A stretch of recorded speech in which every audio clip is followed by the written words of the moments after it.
Hello and welcome to Wrestle Talk with Arabbidb3aver. I'm your host, the elusive Arabbidb3aver. And joining me as always is old Princess Lady K, the evil Spock Bunny herself. Say hi to the people there, Spock Bunny. Hello, beautiful. So today we went to NWA JCP, the matches at the Matinee, and we had such a great time at that wrestling event that took place there, and there was so much that was going on. We were enthused and also excited to be there. First and foremost, they had an okay turnout, is what I would consider. It wasn't a sellout house, but it was close enough to where they could actually do some good stuff with it. So they had a lot of good stuff that was going on. What did you like most about the matinee at the matches, or matches at the matinee from NWA JCP? I would say seeing a lot of the characters or the wrestlers to come and to be a part of it, especially with the two newcomers from England, and got to see a different side of Echo. Yeah, so Echo and Ruby Manitoba, the two ladies that are from England, they came out and had a match against each other, and it was definitely interesting to see because at another promotion, it's totally different the way it was set up there, and they had them go as rivals against each other, and it was just a wonderful time in there. I think my favorite was the Blockbusters, Team JV, and the Stew Crew all together in a three-way tag team match for the JCP titles. I think that was one of my favorite matches of the night. For one, Jack Vaughn and his tag team partner, I'm so sorry I don't know your name, I apologize, but they were just on fire. They looked great. They came out there hard-hitting, making sure that everybody knew what was going on with them, and they were having a great time. And then the Stew Crew joined in with them, and then, of course, the Blockbuster did some Blockbuster stuff there at JCP. So there was a lot that was going on that made it worthwhile. So is there any other second favorites that you have, or any other matches that are memorable to you? Let's say Evan and Gabe. Or Gabriel. Michael Gabriel and Evan Golden. Is it when Michael Gabriel was having his match, or was it when Evan Golden was having his? Because there was two separate matches there. No, and I was like, so I liked all of them. I think Michael Gabriel's match is more memorable, in my opinion, because the last few times that we've seen Michael Gabriel at a JCP with Evan Golden now, mind you, they've had a hard time getting the win, getting the victory. And this was a great example of what he can do inside the ring, and also how he was able to perform with his tag team partner at his side, making sure that he got a big W tonight. I think that was very memorable for me. I think moving forward for them, they're gonna have to work as a cohesive unit. And I posed this question a couple days ago, especially with Sal the Pal, Sal Renaro, kind of guiding them with the guiding light and helping them out as we've seen in the past. I think the question becomes, when do they become the cohesive unit that we know they can be, and when can they get that gold for JCP? Poor Evan. Even though it was his birthday, he saw the light today. That's right. Happy birthday, Evan Golden. You definitely saw the light. The Book of Gabriel was not your friend today. No. So, and hi, Emily. Hi, Emily. How are you doing today? We're just having fun out here talking about some of the events that we've gone to. So in the next couple days, we're going to be making some reels about the event that we went to today, the matches at the matinee for NWA JCP, Joe Cazanna Promotions. And we're going to be putting those all over our Facebook, all over our TikTok, all over Rumble. They're going to be everywhere. We're going to put them everywhere that we've got social media. Under hers at Casera Hughes on Facebook, and under mine at Joseph D. Hughes is how you can find me, or Joseph D.H. on Facebook. Either one where you can find me there, or Camel Toe Adventures on TikTok for me. But we're going to be putting those things out there so that everybody can get a chance to view and see what's gone on there.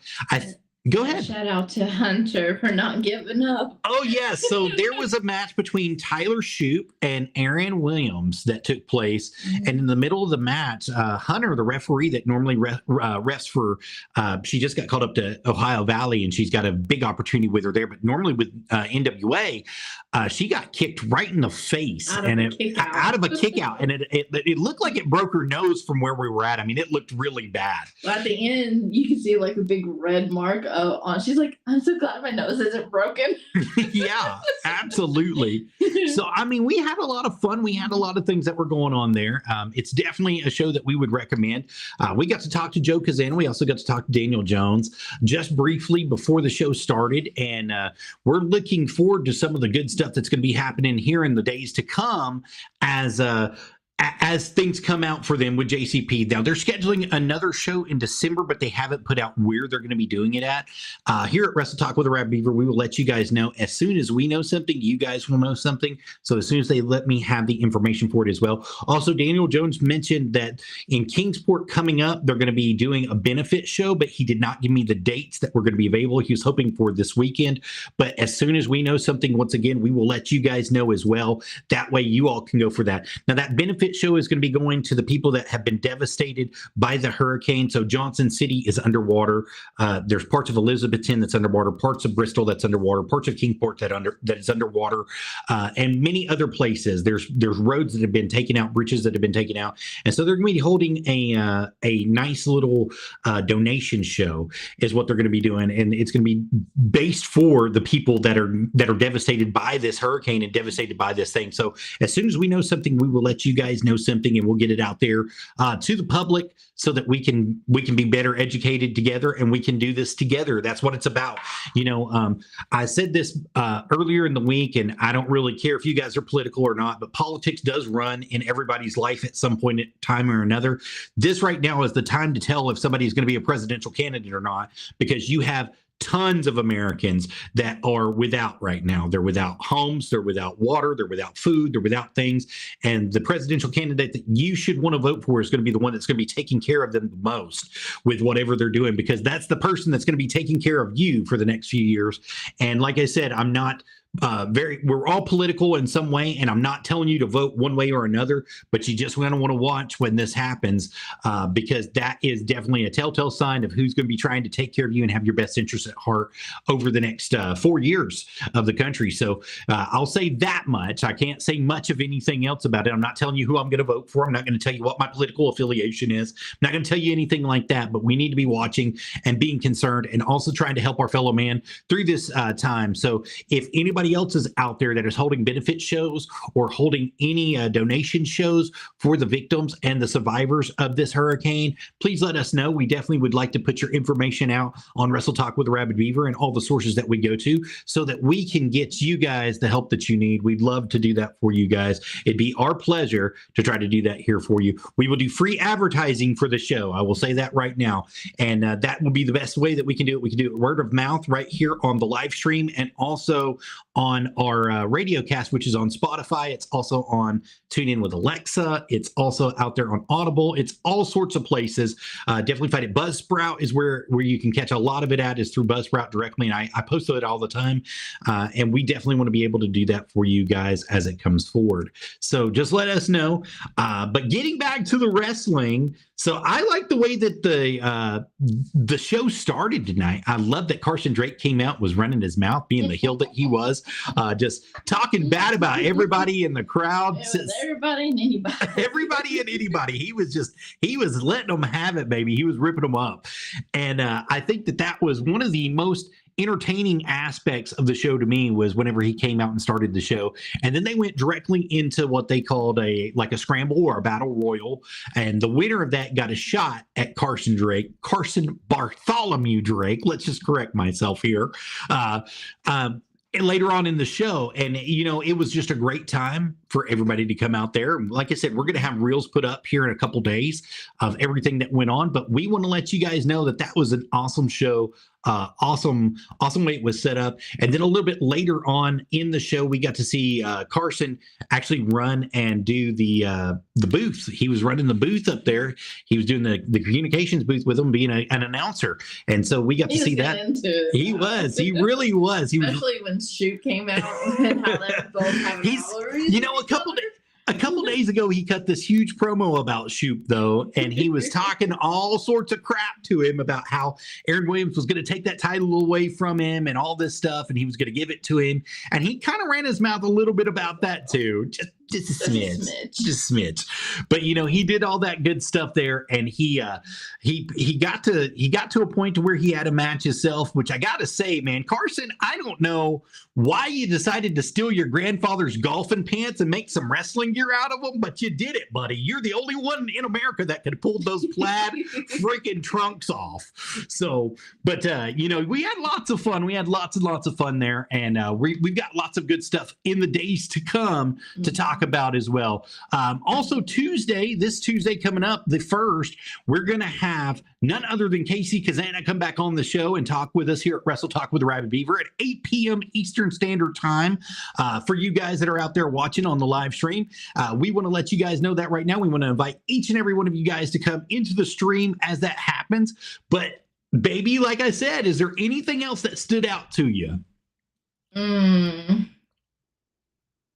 think that was everything was really good. And I think the last match was a lot of buildup with it. So the last couple JCP events that we have went to, they've done Jax Dane trying to get a hold of Thrillbilly, or Thrillbilly sending a message to Jax Dane, and they finally got their hands on each other at this show.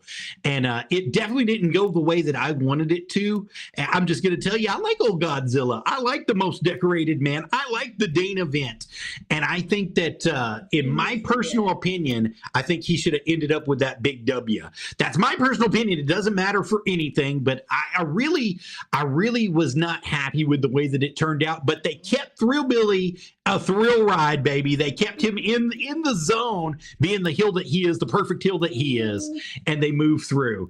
At least it wasn't one of the Southern Six that was helping him this time. That's what I'll say. That's all I can say about it. So, what do you think, baby? You're so wrong. I'm rotten, huh? Yes. Well, we all know. Kerry Morton's come out and helped him. Alex Taylor's come out and helped him. Even Ricky Morton's come out and helped him from time to time to retain that title and keep that title. And it was a breath of fresh air to actually see that nobody was there to help him. Nobody jumped in. And I was really expecting, I really thought that Carson was going to get off that table and come over and jump right in the ring, trying to prove a point as well, because I think that he's going for bigger and better things eventually, more than just the open weight title. I think he's going for bigger and better things in the NWA. I think he's going for bigger and better things in Exodus Pro, and he's going to be moving a lot of weight in the days to come. Even though he is he's somebody that just makes your skin crawl at times. Under your skin. Yes, he does. Carson Drake definitely gets under your skin from time to time. Like you just want to go. Oh, you just dunk him in the face. You're gonna stretch him out is what you want to do. So we still like you though. Do what you're doing. You're doing it perfect. Let's just call it what it is. You're doing it perfect, Carson. So, but yeah, I really thought that he was going to come off the table, especially the way that he was getting unglued back there for a couple of the scenes. He had a lot of stuff that was going on, and it just made entertainment. It made for entertainment. It made great entertainment, and they were all over it. They were having it. The crowd was into it. The crowd really got into his match that he was having with the young gentleman, and then it just snowballed. It was a snowball effect going forward, and it just really made the night special, really made the matinee special. So, you gotta talk about that stuff. And then by the time that Thrillbilly and Jax Dane was actually out there, the crowd was 100% into it. They were invested. They were sold. Yeah. So it was a good show. It was a great show, baby. So I'm really happy with the way that it turned out. I'm not happy with the way that match ended. I'm not happy with that, with the way that Jax Dane and Thrillbilly turned out. But I am happy with the overall show. I'm happy with everything that happened with it. I think that in the future, they've got it set up for anything that they want to do in professional wrestling together, whether it's with Jax Dane, whether it's with the Thrillbilly, whether it's with Carson Drake, whether it's Tyler Shoop. They got it set up perfect so that they can move forward. And it's going to be interesting to see how everything is going to turn around for them in the future. You know what I mean? Dun, dun, dun. Dun, dun, dun. All right, guys. Well, we're about out of time here for our Sunday edition of Wrestle Talk with Arabbidb3aver. We just wanted to let you guys know what was going on in our world as it pertains to you. And don't forget, on our website, www.streamlabs.com, /Arabbidb3aver/merch. We've got merchandise, Wrestle Talk with the Arabbidb3aver merch. We've also got the dirty little night out for our gaming stuff, as you see right there. You can scan that QR code and get you some. And we would love to have you a part of the dirty little night out family and or the Wrestle Talk with the Arabbidb3aver family. And if you check us out on our TikTok, our Camel Toe Adventures, we've got Camel Toe Adventures merch for you right there as well. Go ahead and give that QR code a click today, and we would definitely love to see you guys in the future. Well, I think that about covers it, darling, for today, everything that's been going on here. So let's say bye to the beautifuls. Thank you guys for coming in. Guys. You heard it here first, guys. Bye-bye.